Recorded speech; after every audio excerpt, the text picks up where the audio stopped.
शराब छापेमारी में भारी मात्रा में आदिवासी तेल हुआ बरामद।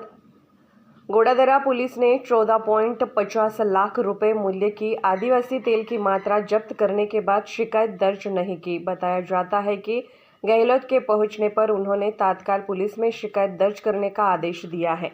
वहीं गोडादरा पीएसआई के खिलाफ जांच की जानकारी सामने आई है।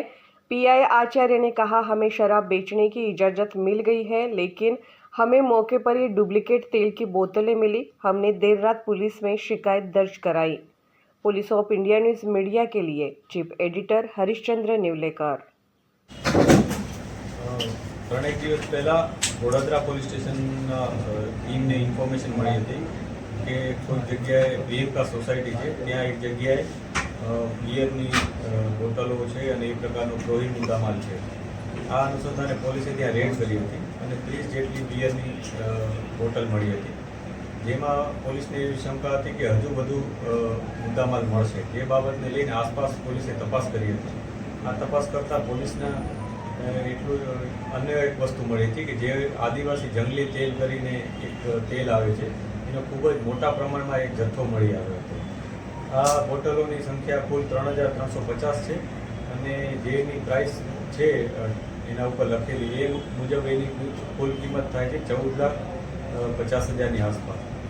આ તેલ વિશે અમે જ્યારે જે ત્યાં હાજર વ્યક્તિ હતો એને પૂછ્યું તો એને જણાવ્યું હતું કે એનો ભાઈ છે અરવિંદ ઉર્ફે મોહિત, એની પાસે એણે આ વસ્તુ મંગાવી હતી।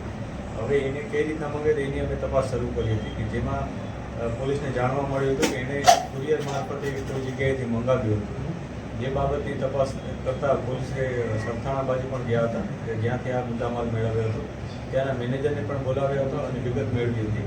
આ વિગત આ તેલ એણે કોની પાસેથી મંગાવ્યું હતું તે હજી હકીકત સ્પષ્ટ થઈ નથી, પરંતુ તેની પાસે કોઈ પણ જાતનો આ મુદ્દામાલ રાખવાનો કોઈ પુરાવો ન હતો, એની પાસે કોઈ બિલ પણ ન હતું અને પોલીસને આ એના જે વસ્તુઓ હતી એના બાબતે શંકા જતાં પોલીસે BNSSની કલમ 35(1)E મુજબ કાર્યવાહી કરેલ છે અને મુદ્દામાલ જપ્ત કરેલ છે।